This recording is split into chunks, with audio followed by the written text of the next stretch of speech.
Hi there, me again.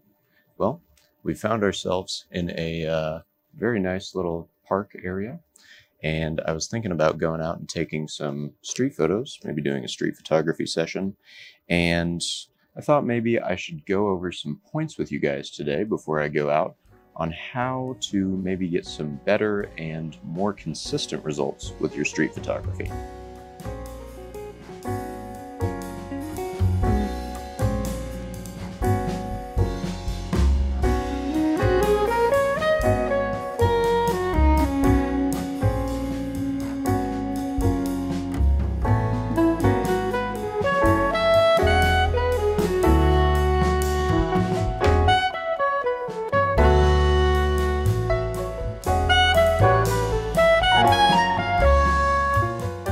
Also, I shoot a lot of film. As you can see, I've got my rangefinder here that I shoot a lot of film street photos with, and I've got some film on my belt here. But a lot of these points are going to be catered towards film photographers, made with film photographers in mind, but I'll try to apply them to digital photography as well. So the number one tip that I can recommend when you're out taking street photos that will get you many more shots and keep you from missing moments is to have your camera in your hand. Now, second best option to having your camera in your hand is probably around your neck, but even then, you still have to kind of reach for it, and you may miss the moments that you see and want to photograph. So I usually wrap my strap around my wrist, always have my camera in my hand so that I'm ready to take photos whenever the time comes. So yeah, having your camera in your hands is going to help you catch those moments that you initially saw, and they won't pass you by. Another really nice perk about having your camera in your hand is you've got access to most of the camera's settings really quickly. So I can operate this camera pretty well, assuming I've got my focus set where I want already. I can control the shutter speed and aperture pretty easily with just one hand, and I can advance the film. So really speeds up the process and keeps you from missing those important moments. So my second tip for getting better street photos is to master Sunny 16 and leave your light meter behind. Now, using a light meter is great when you're trying to get perfect exposure, but doing that in the street is not all that useful, and you end up missing the moments that you were trying to get anyways. So I recommend mastering the Sunny 16 method. And something else that I also do is I'll take my phone out, use a light meter app. Once I get to the location that I'm wanting to shoot at, I'll maybe take a couple light meter readings in different lighting situations, maybe one in shade and one in direct sun. That way I kind of have those settings in mind. Then I can use that in tandem with Sunny 16 to get quick exposures that do the job. I also have a full video about the Sunny 16 method, so I'll leave that up here for you guys to watch. So another way to speed up the street photography process and get a lot more keepers along the way is to zone focus. So that involves closing your aperture down to maybe 5.6 to f16 and getting a much deeper depth of field so that you get more stuff in focus. So once you've got your aperture closed down, you can kind of pick a distance that you want to try and shoot from and just shoot with your focus locked off, which kind of makes your camera sort of a point and shoot. As you do street photography more and more, you'll find distances that you really enjoy compositionally, and you'll find that you end up in those same spots on your focus dial. So you can map those in your brain, and those will slowly become muscle memory, and you'll have a few spots that you can use to just quickly snap to and hopefully get focus. My fourth tip is another focusing tip, and that is to always start from infinity when you're trying to hit critical focus.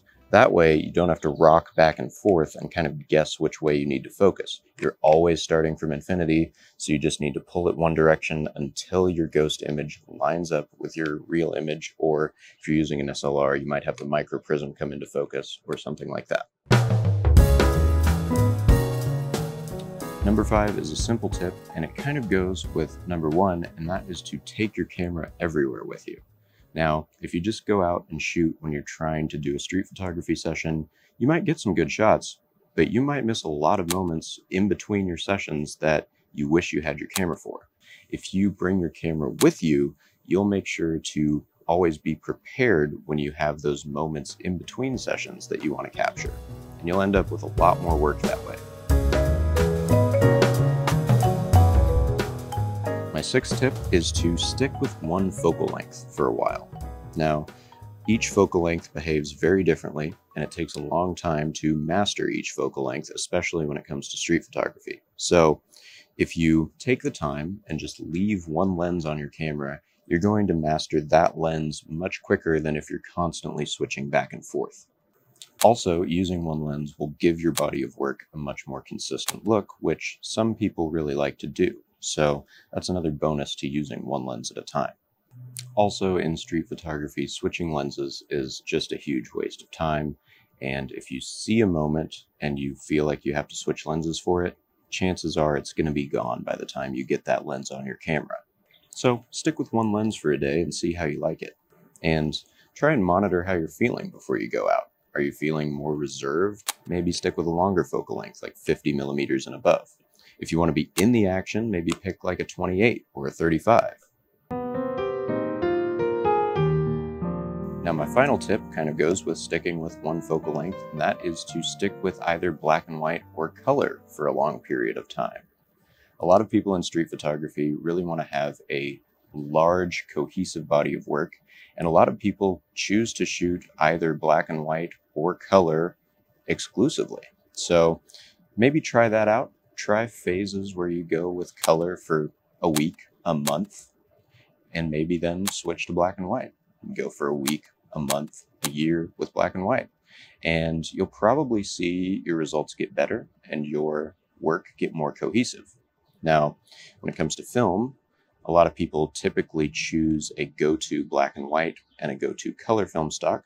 I, for example, shoot a lot of Kodak Ultramax for my color work, and I like to shoot Rolly Super Pan for my black and white. This doesn't only go for film though. You can also build a color preset and a black and white preset so that you can keep your look consistent as you go throughout your photography career. This could maybe be a separate tip too, but I'll just wrap it in with the black and white and color tip. And that is to figure out how you like to expose your images. Do you like really punchy colors and hard shadows? Do you like really airy highlights and lots of shadow detail? Picking how you expose is going to kind of add a whole other layer to your work, and exposing consistently with your images is going to give your body of work a very cohesive feel. So that's it for my tips for getting better and more consistent street photography. I think I'm going to go out and shoot, but I will see you guys in the next one.